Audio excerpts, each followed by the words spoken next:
I am young, I am 20 years old, yet I know nothing of life but despair, death, fear, and fatuous superficiality cast over an abyss of sorrow. I see how peoples are set against one another, and in silence, unknowingly, foolishly, obediently, innocently slay one another.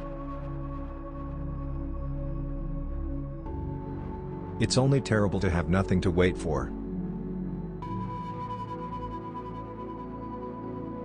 Life did not intend to make us perfect. Whoever is perfect belongs in a museum.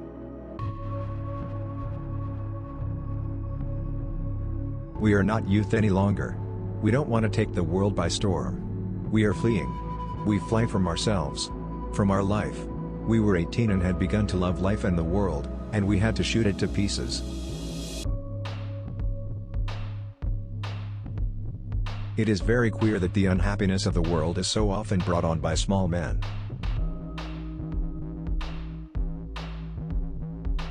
We are forlorn like children, and experienced like old men. We are crude and sorrowful and superficial. I believe we are lost. I did not want to think so much about her.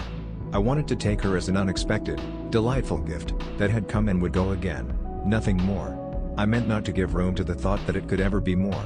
I knew too well that all love has the desire for eternity and that therein lies its eternal torment. Nothing lasts. Nothing.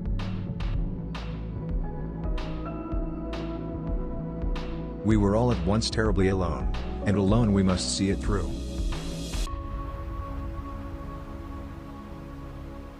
This book is to be neither an accusation nor a confession, and least of all an adventure, for death is not an adventure to those who stand face to face with it.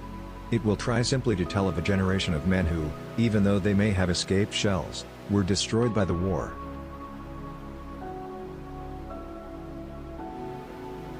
Strange how complicated we can make things just to avoid showing what we feel. Keep things at arm's length. If you let anything come too near, you want to hold on to it. And there is nothing a man can hold on to.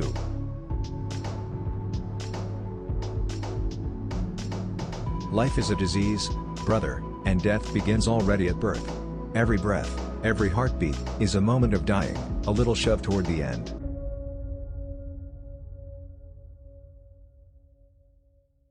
How senseless is everything that can ever be written, done, or thought, when such things are possible.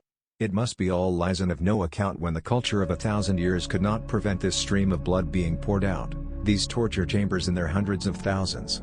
A hospital alone shows what war is.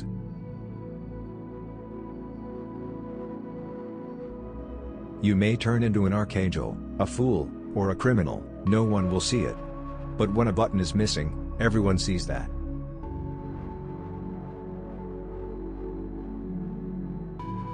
We have so much to say, and we shall never say it.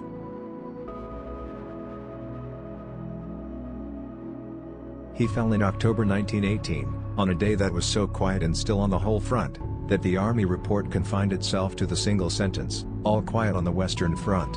He had fallen forward and lay on the earth as though sleeping. Turning him over, one saw that he could not have suffered long. His face had an expression of calm, as though almost glad the end had come.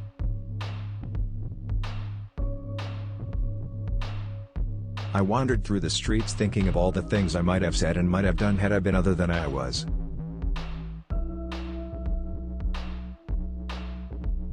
That is the remarkable thing about drinking, it brings people together so quickly, but between night and morning it sets an interval again of years.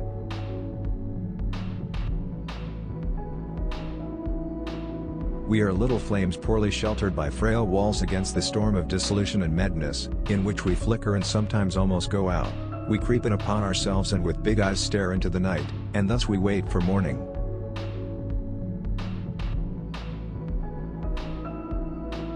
We came to realize, first with astonishment, then bitterness, and finally with indifference, that intellect apparently wasn't the most important thing, not ideas, but the system, not freedom, but drill.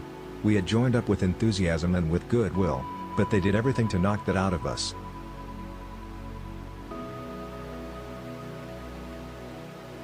Why does a man live?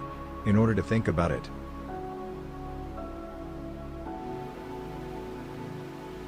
To forget is the secret of eternal youth. One grows old only through memory. There's much too little forgetting.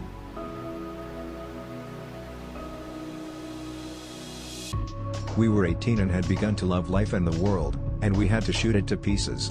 The first bomb, the first explosion, burst in our hearts. We are cut off from activity, from striving, from progress. We believe in such things no longer, we believe in the war.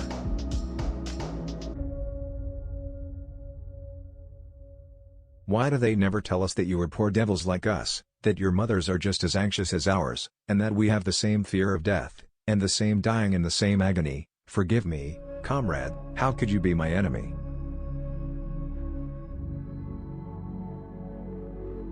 Sometimes I used to think that one day I should wake up, and all that had been would be over. Forgotten, sunk, drowned. Nothing was sure, not even memory.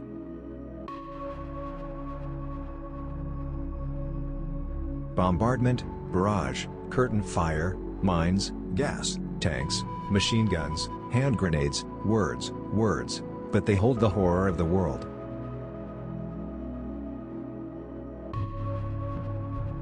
Modesty and conscientiousness receive their reward only in novels. In life they are exploited and then shoved aside.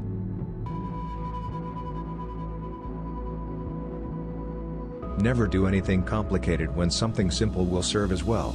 It's one of the most important secrets of living.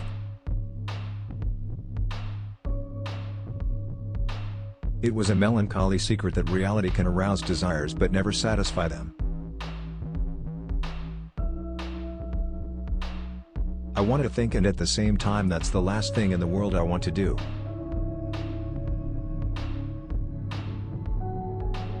The music enchanted the air. It was like the south wind, like a warm night, like swelling sails beneath the stars, completely and utterly unreal.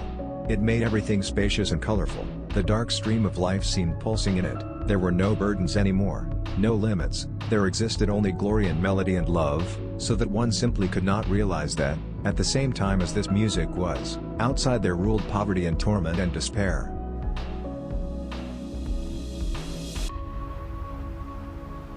They are more to me than life, these voices. They are more than motherliness and more than fear. They are the strongest, most comforting thing there is anywhere. They are the voices of my comrades.